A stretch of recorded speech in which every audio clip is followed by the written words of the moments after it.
राजौरी के क्योरा बाजार में पुलिया टूटने से लोगों को भारी दिक्कत। विधायक ने किया दौरा, पुलिया की मरम्मत करने के लिए आदेश दिए।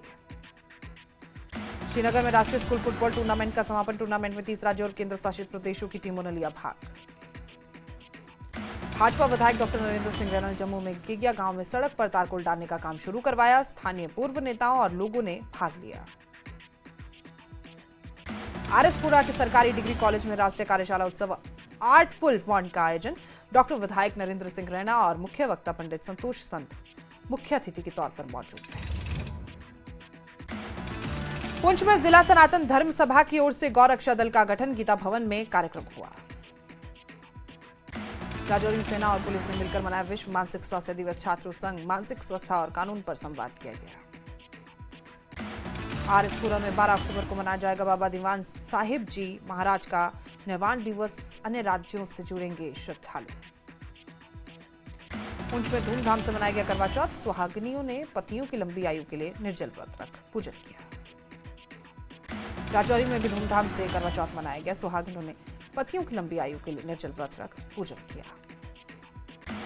अनायत अली चौधरी ने कुलगांव एसपी का पदभार संभाला। इस मौके पर अन्य पुलिस अधिकारी भी मौजूद रहे। बांडीपोरा रोप स्किपिंग चैंपियनशिप और जिला टेनिस वॉलीबॉल चैंपियनशिप का समापन। विभिन्न संस्थाओं के 350 से ज्यादा छात्रों ने भाग लिया।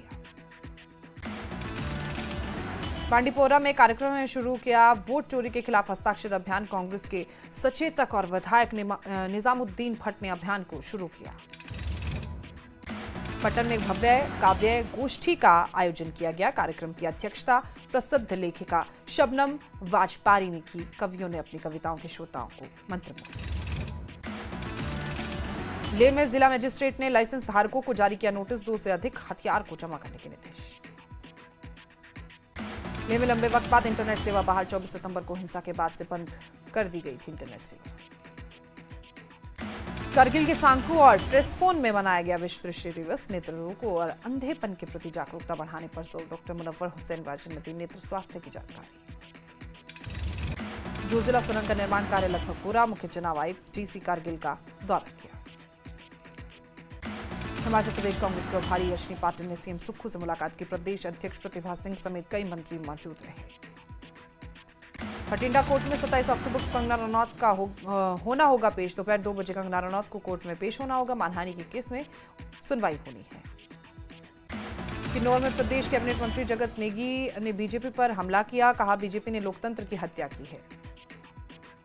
मनाली में रैली ऑफ हिमालय के पहले दिन रफ्तार के जादूगरों ने दिखाया खूब दमखम। 140 प्रतिभागियों ने भाग लिया, जिसमें 3 महिलाएं भी शामिल हैं।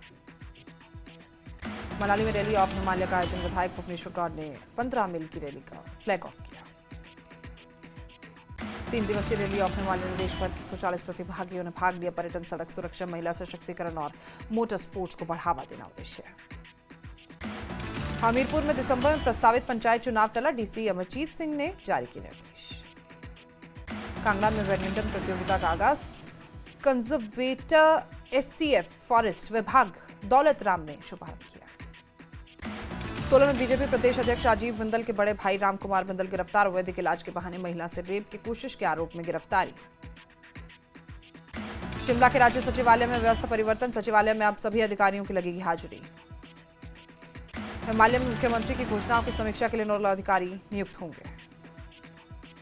हिमाचल में पंचायत चुनावों पर एनजीओ में उठाए सवाल। मेरा गांव मेरा स्वाभिमान संस्था के चेयरमैन मीत सिंह ने सरकार को पत्र भेजा।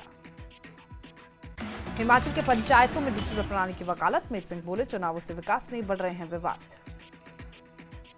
हिमाचल के सीएम सुक्खू का बयान। कहा कि आपदा में बेघर हुए लोगों को घर बनाने के लिए जमीन के मसले को केंद्र सरकार के सामने उठाया जाएगा। आगे सीएम सुखविंदर सिंह सुक्खू ने कहा 13 अक्टूबर को रिज मैदान पर होगा वीरभद्र सिंह की मूर्ति का अनावरण। केंद्रीय नेताओं की उपस्थिति को लेकर अभी तक कोई आधिकारिक जानकारी नहीं। जयराम ठाकुर और अनुराग ठाकुर के बीच सियासी घमासान पर सीएम ने चुटकी ली। बोले मैं तो काफी समय से कह रहा हूं कि बीजेपी 5 गुटों में बटी हुई है। सीएम सुक्खू बीजेपी पर निशाना साधा। कहा बीजेपी शोर मचाती है, विदेश दौरे और टैक्स मुद्दे उठाती है, साथ ही शिमला में सेल खोलकर बदनाम करने की कोशिश कर रही है। हिमाचल में पंचायत चुनाव को लेकर सियासी विवाद तेज। सीएम सुक्खू ने कहा चुनाव 23 जनवरी तक होंगे। पहले आपदा प्रभावितों की मदद और सड़कें खुलवाना प्राथमिकता। सीएम सुक्खू ने बीजेपी पर आरोप लगाए, कहा वो आपदा पर राजनीति कर, चुनाव स्थगित है, रद्द नहीं। कुल्लू में आई आपदा से 530 से ज्यादा मकान क्षतिग्रस्त, 50 लोगों की मौत, 390 करोड़ रुपए का नुकसान। दे समाज की बालू नाम मंदिर कमेटी ने उपायुक्त को दशहरा नजराने के लिए दिए 88,000 रुपए की आर्थिक मदद। लाहौल घाटी में समय से पहले बर्फबारी ने तोड़ी बागानों की कमर, हजारों सेब के पेड़ों को नुकसान, फसल बर्बाद। लाहौल घाटी में बाजार बेचने से पहले ही सेब हुए खराब, बागानों ने सरकार से मुआवजा और नए पौधों की मांग की। नूरपुर पुलिस को नशे के खिलाफ बड़ी कामयाबी, मोटरसाइकिल सवार 2 युवकों से लगभग 6 ग्राम से ज्यादा का चिट्टा बरामद किया। हिमाचल में सेवानिवृत्त पुलिसकर्मियों का सरकार के खिलाफ मोर्चा, 17 अक्टूबर को करेंगे प्रदर्शन। सेवानिवृत्त पुलिसकर्मियों ने मेडिकल बिल, पेंशन और भत्तों की अदायगी को लेकर नाराजगी जाहिर की है। बुजुर्ग अवस्था में सरकार से नहीं मिल रही राहत। रेप आरोपी ऊना के एसडीएम विश्व मोहन देव चौहान पर गिरी गाज, सरकार ने सचिवालय के कार्मिक विभाग में किया ट्रांसफर। नाहन में त्रिलोकपुर टेंपल ट्रस्ट की अनोखी पहल, विधायक अजय सोलंकी ने मोबाइल भंडार वैन को दिखाई हरी झंडी। नाहन मेडिकल कॉलेज से शुरू किया गया मोबाइल भंडार सेवा, अब 30 किलोमीटर के दायरे में जरूरतमंदों तक पहुंचाया जाएगा प्रसाद। नाहन में पेंशनर्स का सरकार पर आरोप, 2 महीने से नहीं मिली पेंशन, 3 सालों से मेडिकल बिलों का नहीं हुआ भुगतान। मंडी में मेडिकल स्टूडेंट्स वॉलीबॉल टीम पर मनाएंगे अपना 7वां वार्षिक समारोह, आयरिस 14 से 16 अक्टूबर तक आयोजन। नाहन में संपर्क मार्ग बंद होने से मंडी तक फसल पहुंचाने किसानों को भारी दिक्कत, एडीसी से मिलकर ग्रामीणों ने गुहार लगाई। हमीरपुर कॉलेज में एनएसयूआई ने करवाया हुनर कबड्डी टूर्नामेंट, 12 टीमों ने दिखाया दमखम। बिलासपुर में बल्लू बस हादसे में विभागीय लापरवाही के आरोपों को लेकर स्थानीय युवाओं में रोष, जिम्मेदार अधिकारियों के खिलाफ एफआईआर दर्ज।